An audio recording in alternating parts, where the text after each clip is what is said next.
Hi, I'm Jamie from ESL Teacher 365, and welcome to today's training on teaching online while abroad.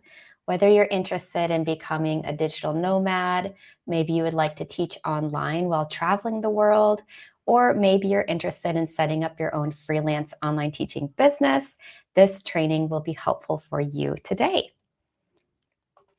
So I would love to know where you are watching from today and your experience online teaching. Are you a brand new teacher? Have you done some online teaching before? Or maybe even if you've done some classroom teaching, or maybe you're already a freelancer and you're ready to take your freelancing abroad. So share with me in the comments whether you're joining us live or catching up on the replay. In today's training, we'll go over the three main ways to teach online. There are some other ways to teach online as well, but we'll cover these three most popular ways.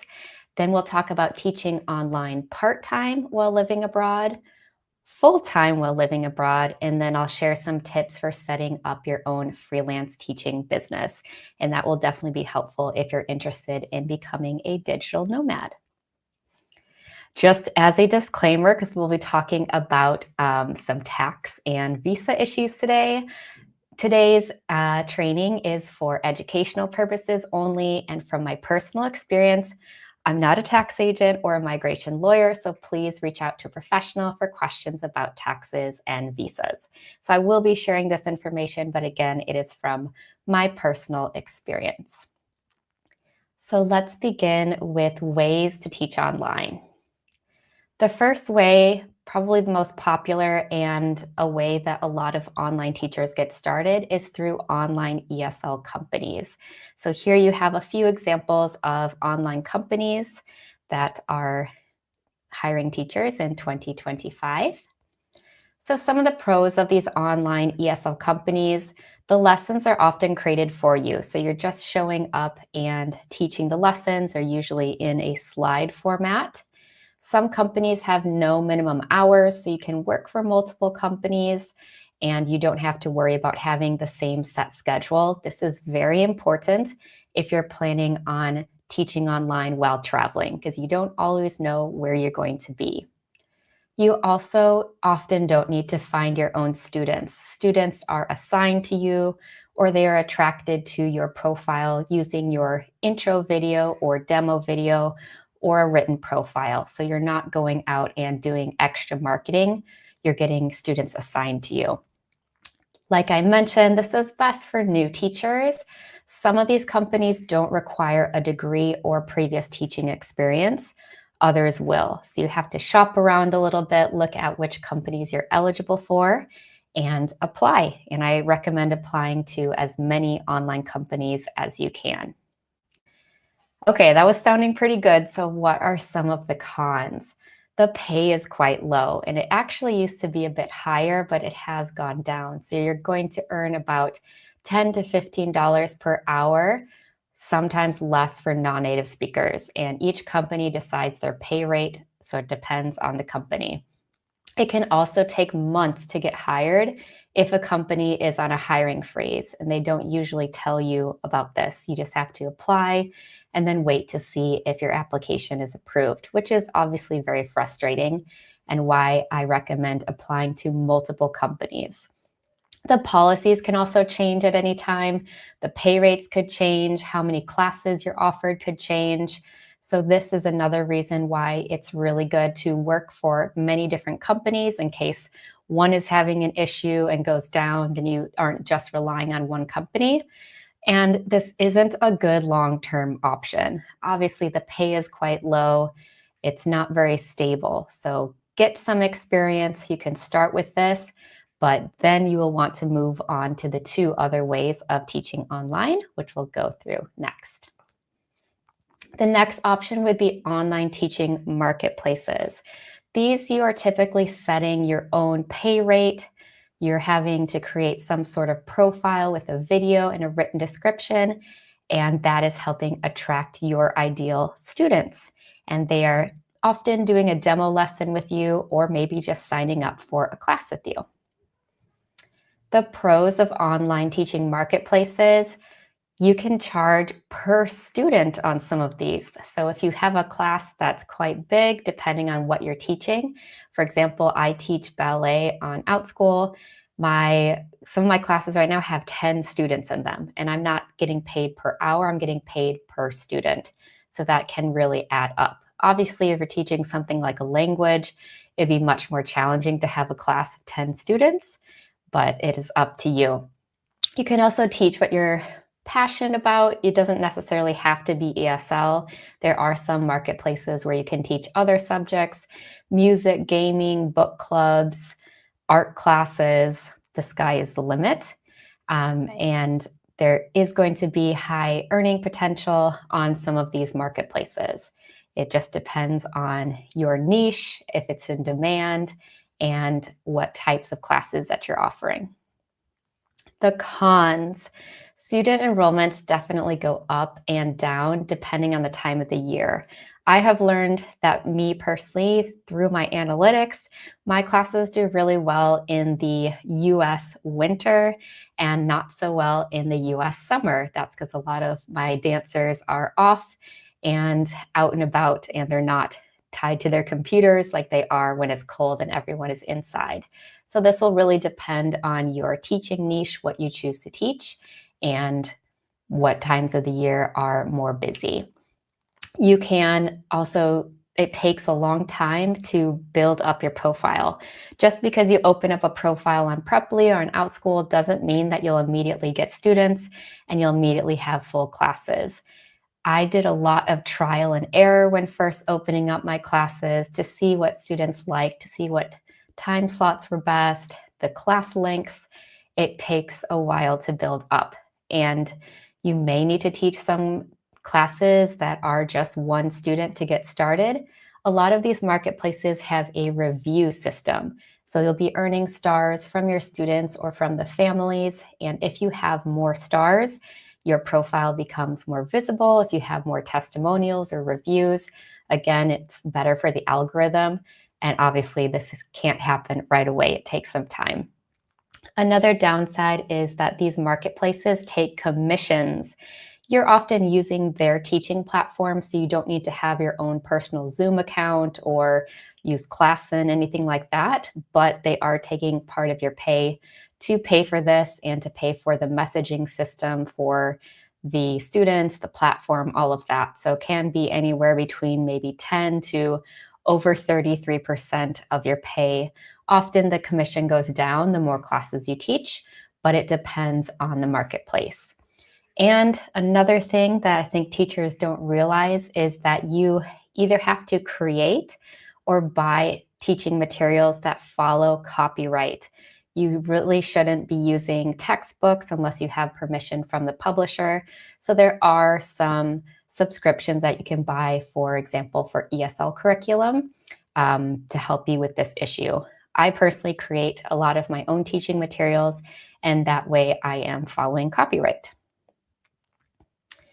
The last option would be freelance online teaching. So these are some examples. We have, you could use Zoom to teach. You could use Koala if you're wanting to teach kids, Classon, or something like superteacher.net. The pros: you get to decide how much to charge, and you're not paying for any of those platform commissions, but you are paying for booking systems, your teaching platform, your email service. So there are some upfront fees, but you're not having commissions charged every single month, for example. You can create your own schedule. This is fantastic if you're wanting to travel and teach, because you're 100% in charge of your schedule. This can also help you qualify for digital nomad visas.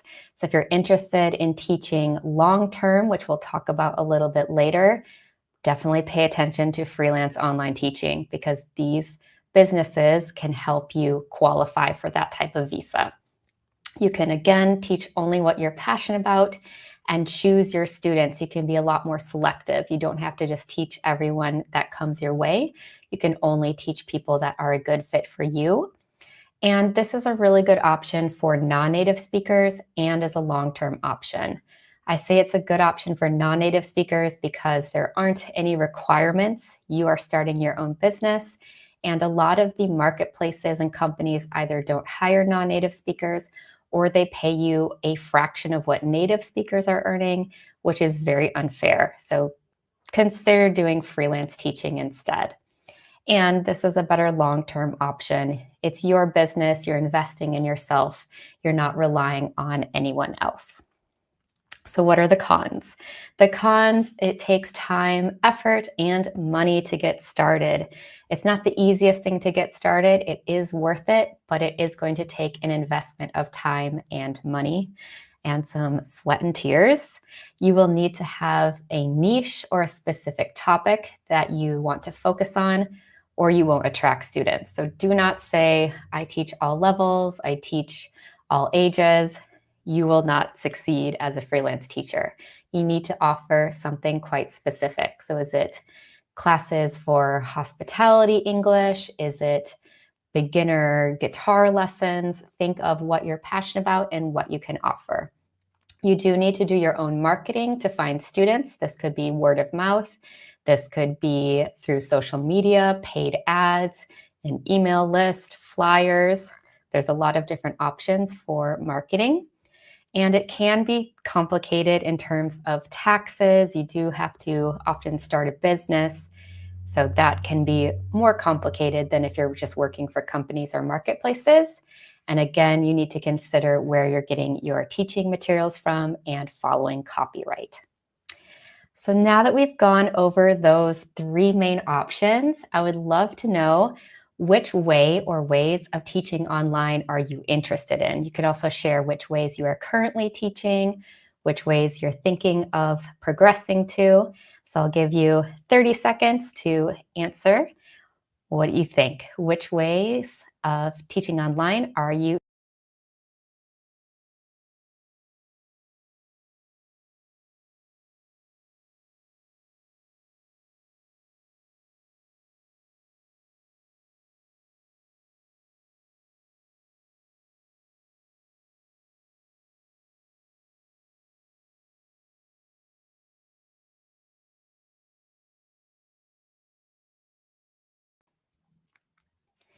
Okay, and we will have live Q&A at the end. So if you have any questions as we're going through, you can leave them in the comments and I will get to them at the end.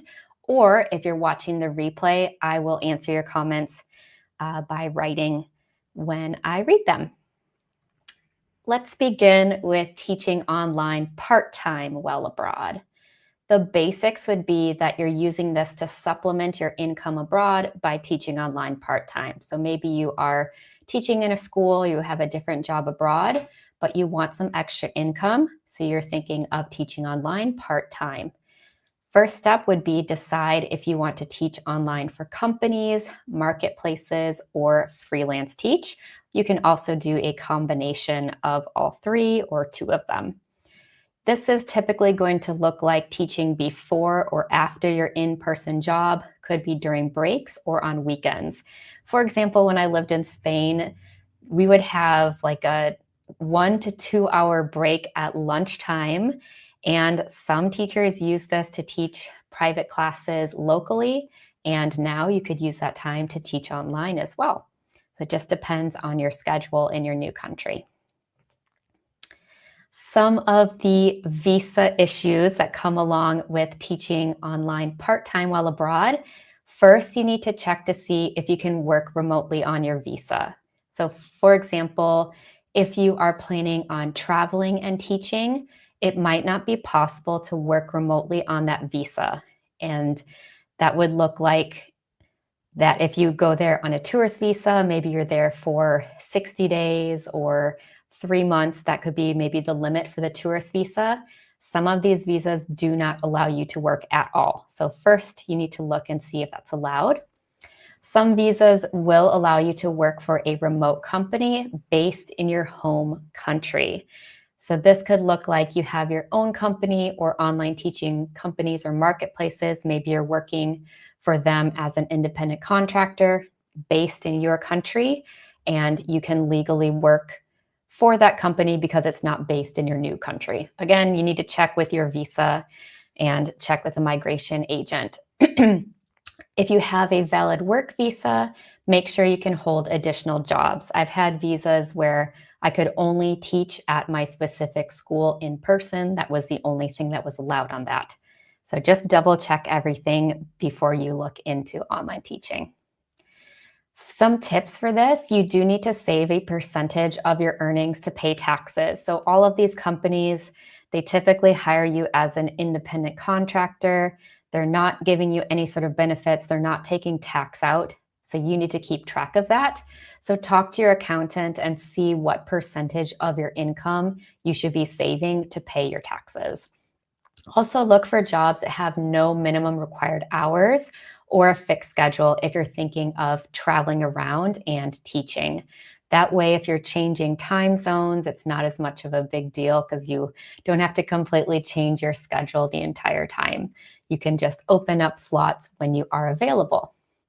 And you can also freelance teach locals online in your new country. This is a lot more popular after COVID.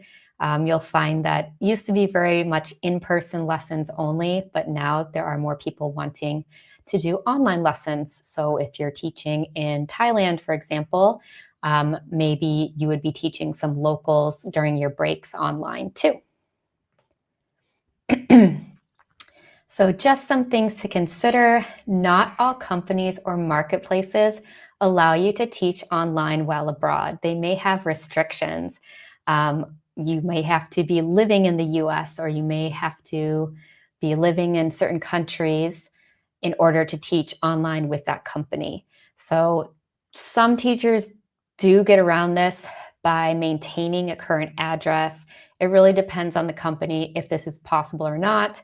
I know some people like to use VPNs. It doesn't always work because there might be a background check component. So sometimes you're able to renew your background check with that company when you're in that country and then do a bit of traveling. So again, each company is different. You have to check with them. Be aware of your new time zone. If you're teaching in your home country, but you want to do some traveling, maybe you have a lot of students that fit well with your schedule in your home country, but then you go halfway across the world. That is going to shift all of your students, and you may be teaching at some crazy times. So do keep that in mind. Also, start your applications for teaching jobs before you go abroad. That way you've already gotten some momentum on those platforms or with those companies, and it will be easier to teach once you are abroad. And another tip would be to create a business card or have a simple website if you want to freelance teach.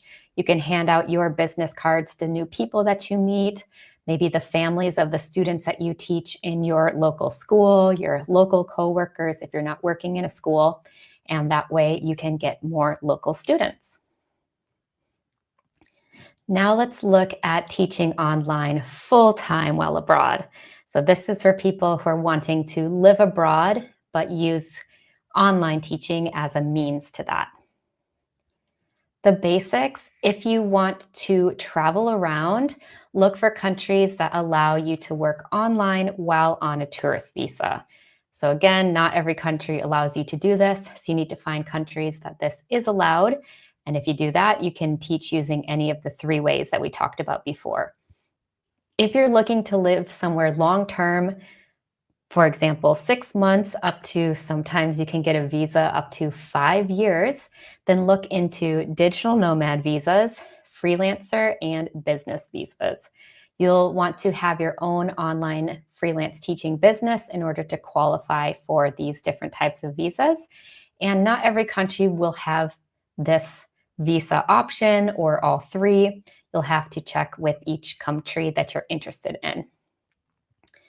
So for the digital nomad visa, there are different requirements. For example, income in Portugal, they have a minimum income that you need to be getting each month to qualify for this visa, is very different from what's required for the digital nomad visa for the United Arab Emirates.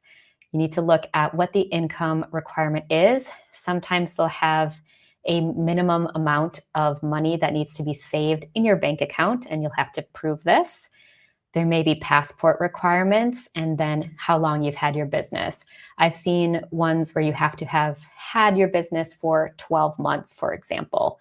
So before you decide to jump into all of this, choose your top countries and look at what the actual requirements are to see if this is feasible for you.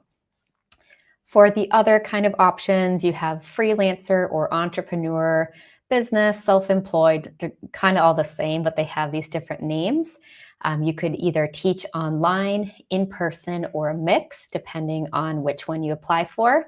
And you often need to create a business plan in order to apply for these visas, basically proving that you'll be able to make enough money to support yourself. And you often have to pay into the local taxes, maybe the local social security system as well. My tips for if you want to teach online full-time while living abroad, the biggest challenge is maintaining your income. Like I mentioned, a lot of these visas, you have to be creating a minimum amount of money per month. So think about how will you bring in new students while maintaining your current ones. It's obviously very important to maintain your current students, but you may need to be bringing in new ones as well. And a lot of these digital nomad visas and other types of visas are very new.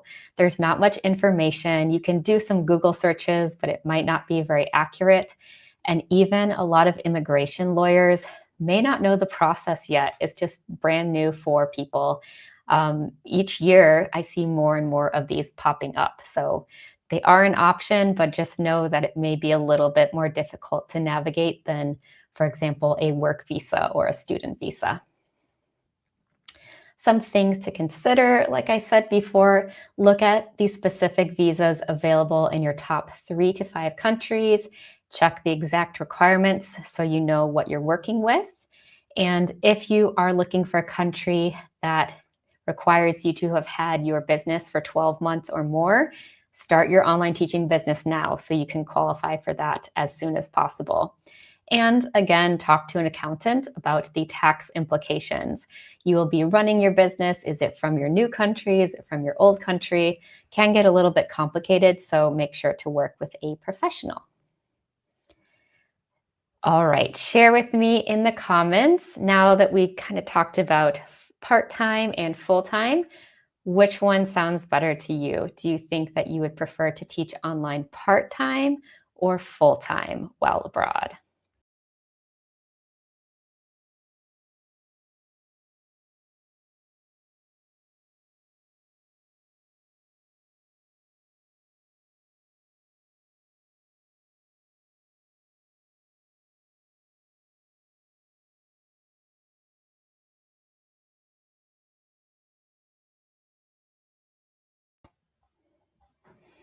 Okay, looking forward to reading all the comments.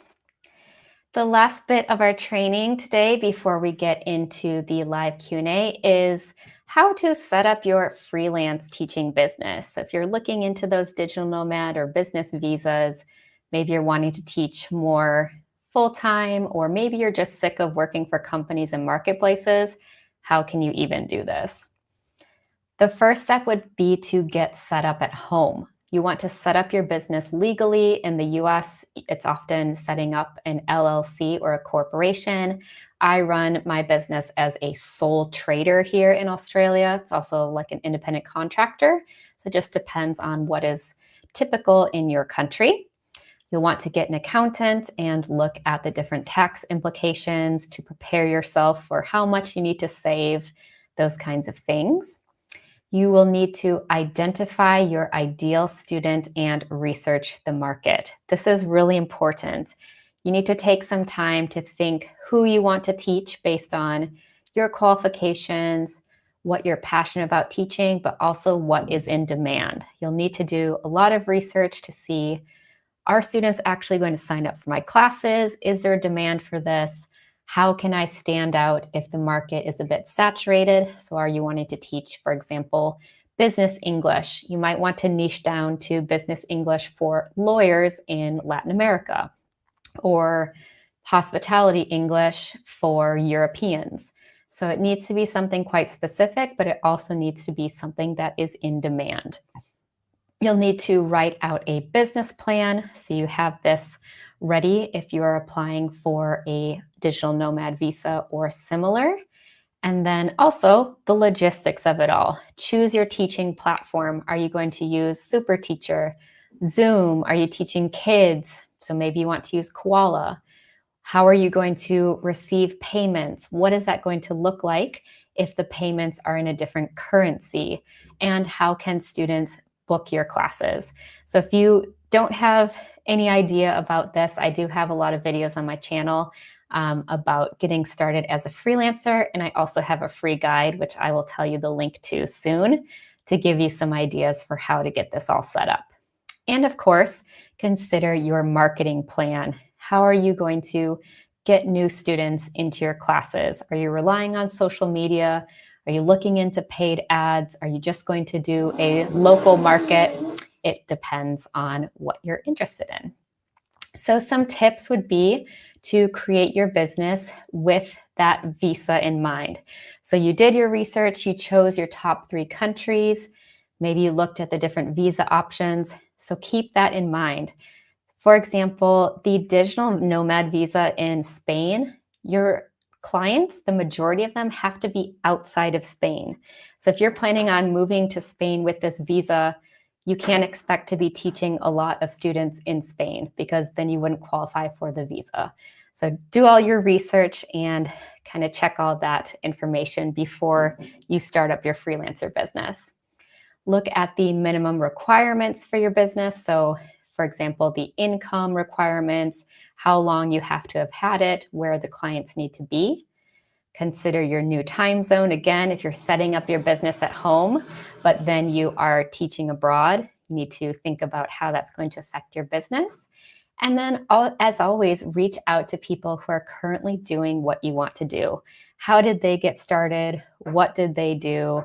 And yeah, I'm happy to answer this as well. I actually, when I started online teaching, I started with freelancing first, then I added on marketplaces, and then I did some online companies mostly to test out for my YouTube channel. So I did it a bit backwards, and my marketing to start out was actually word of mouth. So my old school, that was an in-person school here in Australia, recommended students to me, and I did some online teaching also with some acquaintances that I had. So that's just a few tips to help you. Then you have to consider pricing. I get a lot of questions about how do I decide what to charge? What's the going rate? With freelancing, the sky is the limit. There aren't any rules. So I always recommend starting with how much you'd like to earn and then work backwards. And of course, consider taxes. So if you want to earn X amount of money because it will help you qualify for the digital nomad visa, for example, then you will have to see how many classes you're teaching per week or how many students per class. And then that will give you an idea of how much to charge. For materials, again, you need to follow copyright. So you can look into commercial license curriculums. There's a lot of them now, especially after 2020. For example, ESL Brains is a good one. You have ESL Pals, Crystal Clear ESL. There's a lot of different ESL materials. If you're not teaching ESL, you can look at Teachers Pay Teachers. For social media, if you want to use that for marketing, create content related to your classes, behind the scenes, just using some of your marketing messages, like what your students struggle with and how you help them. And then if you have content that is popular, you can create those, you can create ads from that content.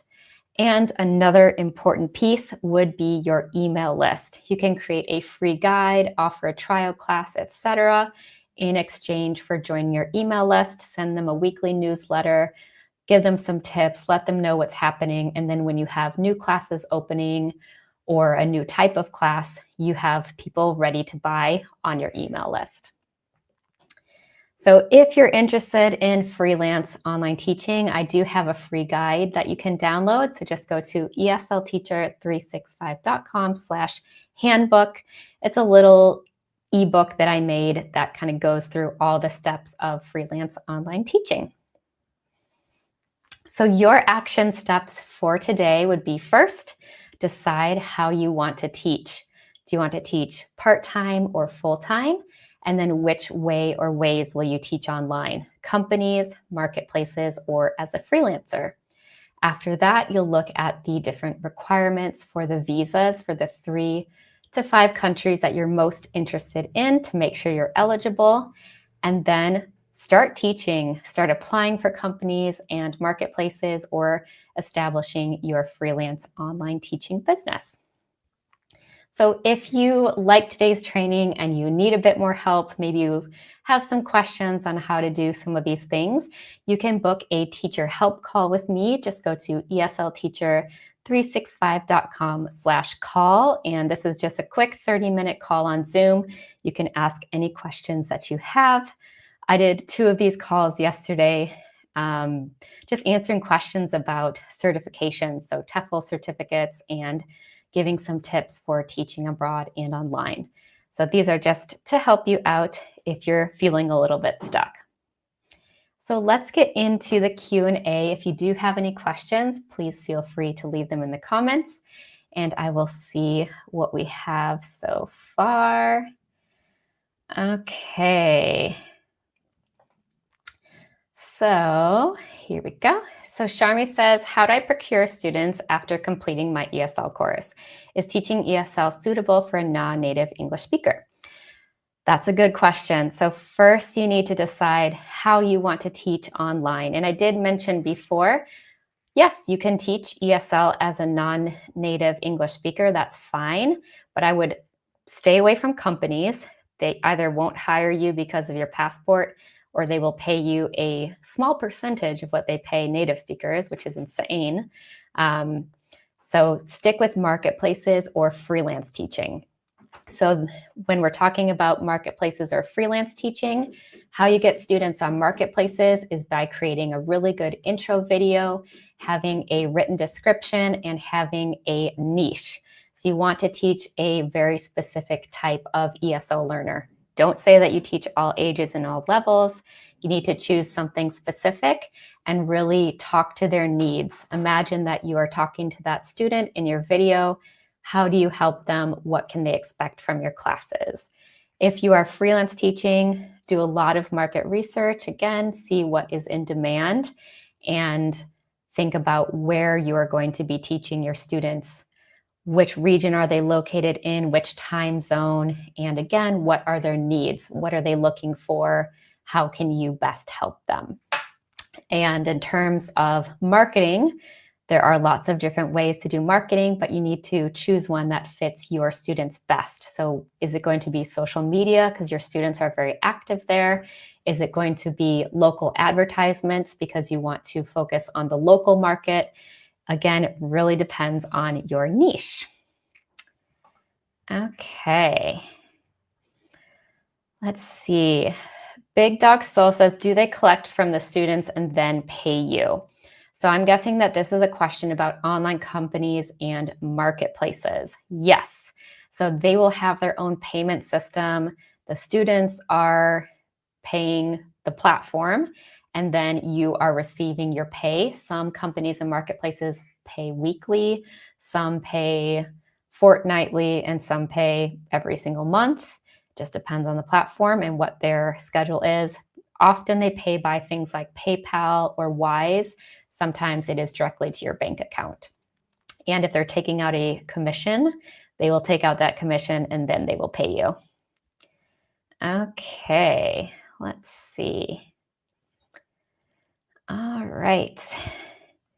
Daniel is back. Tips for teaching on the side while waiting to retire. Want to add just one new student per month for the next year or so. So I think I answered this in my last live email list. So have an email list. If you're only wanting to add one new student per month, then let them know that there's a waiting list.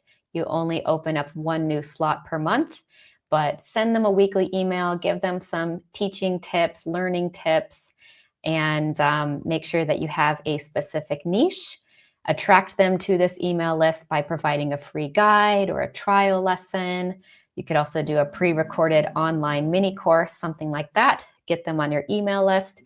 And then you could say, okay, next month I have one spot opening. Who is interested? And hopefully you have a lot of students that are interested in that spot. So hopefully that helps. Okay, here we go. Let's see, other questions. Okay, so Liz is asking, I need to know who to talk to in order to get the digital nomad visa. So I would first choose your top 3 to 5 countries. So say you've chosen those countries. Where you can go to find this information is going to be your consulate or embassy website, so official websites that deal with visas. Depends on the country. Like for Australia, they have all the information on their website. It's quite easy to find. For other countries, might not be as easy. If you're finding that that's a bit difficult, then find a migration lawyer for that country specifically. They will know, hopefully, although some of these visas are quite new, but they should know kind of the basic process and the eligibility requirements. So consulate or embassy website to start. If you're running into a wall with that one, find a lawyer or migration agent specific for the countries that you're interested in. Okay, let's see other questions. All right. And I do have some other kind of questions that are in general that I get a lot. So where can I find information about the visas? Like I answered with Liz, but you can also do some Googling as well. I would say, especially for digital nomad visas, there's a lot of blog posts about these. So we'll have the basics. It might not be super helpful, but you'll have an idea of which type of visas are available. And again, if you're looking to see if you can work on a tourist visa, for example, if that's allowed, you may be able to Google some of that information, but definitely double check it with an actual source like your consulate or embassy.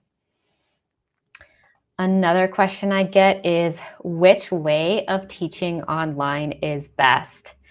And this is very dependent on you and what your teaching goals are. If you're wanting to just show up and teach, you don't want to do any planning, you don't want to be paying for your own website or marketing, then just stick with online ESL companies. But if you're wanting to earn more, if you're wanting to have a lot of control over your schedule, then consider something like freelance teaching or marketplaces. So marketplaces are a good medium kind of between the companies and freelancing because you aren't having to purchase all of your own teaching tools. But again, they take those commissions. So each way has pros and cons, like we talked about at the start of the video. Another question I get a lot is, what equipment do I need to teach? Starting the basics, you need to have a computer. I recommend having a laptop. You need to have some sort of microphone and headphones. Noise canceling headphones are really helpful. And you need to have some sort of light source so you don't appear in the dark to your students, and then some sort of background. If you are traveling and teaching, a lot of teachers get something simple like a tapestry or a map that they can put in the background. Then that way, if they're in hotel rooms or hostels or at the beach, wherever they are, it kind of always looks the same for them. And if you are traveling and teaching and you want things to be quite small and compact, you can also get a second monitor, get a travel size one. Having an additional monitor in general for online teaching just makes it a lot easier. You can see your resources and you can see your students at the same time. If you would like some tips of different microphones or headphones, equipment that you can purchase, I do have some recommendations. If you go to amazon.com/shop/ESLteacher365, I've put some teach abroad and teach online equipment and some YouTube stuff as well. So you can check that out. Some more questions that are common. Where can I find teaching materials? So if you're interested in teaching ESL, there are some subscription options. One that I really like is ESL Brains. And a lot of these curriculums will have free lessons that you can try or free trials to see if it's right for you. I like ESL Brains because you get the lesson plan for the teacher with the solutions, you get maybe a worksheet for your students, and you get slides, but you can edit the slides. So if you want to change the lesson a little bit or add something, make it longer, make it shorter, you are able to do that. Whereas with a lot of other curriculums, you get the slides, and then if you don't want to use something, you just have to skip it. So I do like that you can make it a bit more of your own. Another common question would be, do I need a degree to teach online while abroad? Some companies require a degree. Marketplaces, it's helpful if you have a degree, but not necessarily required because students are choosing you based on your profile. And for freelance teaching, it doesn't matter again because it's your business. As long as you are properly qualified or experienced, there's no specific requirements. However, for some visas, you may need to have a degree. They may just have that as part of a visa requirement. So if you don't have a degree, you could find some additional challenges. You may have to go to some countries that aren't your top countries, but it is still possible. Okay, any last questions? Send them through. All right. I think we have another one here. So Cynthia's Sunflowers. I'm a 27-year-old high school teacher, retiree, and now teach college freshmen. I'm not ESL certified. Which route is best for me? So it depends on what you want to teach. If you don't want to teach ESL, you definitely don't have to teach ESL. So if you want to teach a different subject, then I would say look at marketplaces or look at freelance online teaching. So I have friends that teach music online. I teach dance on the marketplace, so it doesn't have to be ESL, so don't feel like you have to do a TEFL certificate if you want to teach online. There are other ways that you can teach. Okay, I see. She says, I'm a certified English teacher. So that's fine as well. It just depends on what you want to teach. So if you want to teach English to native speakers, then you'll have to figure out how to target those students. Okay, Nicole says, I teach through Cambly currently. Should I develop my own online ESL business now while working on this platform? Yes, 100%. So if you are already teaching online, could be for companies like Cambly, could be for marketplaces like Preply, you can be building your own thing on the side. That is 100% okay, and I actually recommend that. So yes, you're getting some pay from your Cambly classes, but on the side, you can be starting your website or using your social media to find students, creating free guides to start your email list. So yes, definitely build your own thing that you can transition to later on. Okay, Sonia asks, sorry if this question has already been asked, is it possible to start teaching online in the US and then continue with the same company abroad? No problem. It depends.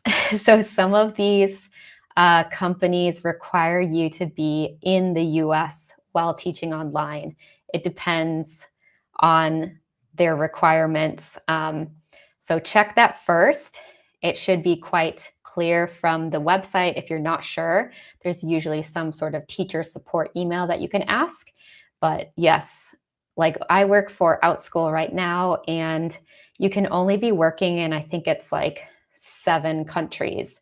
So if I moved to Thailand, I couldn't work for them anymore. So it just depends on what their policies are.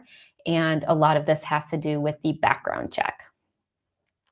Okay, so Cynthia's asking, when you say marketplace, what are you referring to? So let's see if I can go back to my slides and I'll show you. Let's see if I can find it. Some examples of marketplaces. Okay, so here are some examples of marketplaces. So Preply is typically for languages. italki and Amazing Talker are similar. So these are places where you are setting your own rates. They're not online ESL companies, so you could say, I charge X amount per hour. You're attracting your students with a video and a written description. And then OutSchool is specifically for kids from 3 to 18 years old. A lot of them are US based. There are some international learners as well. And on that platform, you can teach any subject as long as it is secular.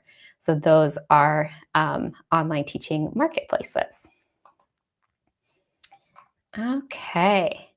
Well, I think we're about at the end of our questions. So don't forget, if you do have more questions or you want to meet with me and ask about starting your freelance online teaching business or digital nomad visas, whatever you'd like to do, you can schedule a call with me at eslteacher365.com/call. And if you have any questions, you can also email me at jamie@eslteacher365.com. I hope this training was helpful today. If you have any recommendations for future trainings, then leave them in the comments, and I will see you for our next live. All right, happy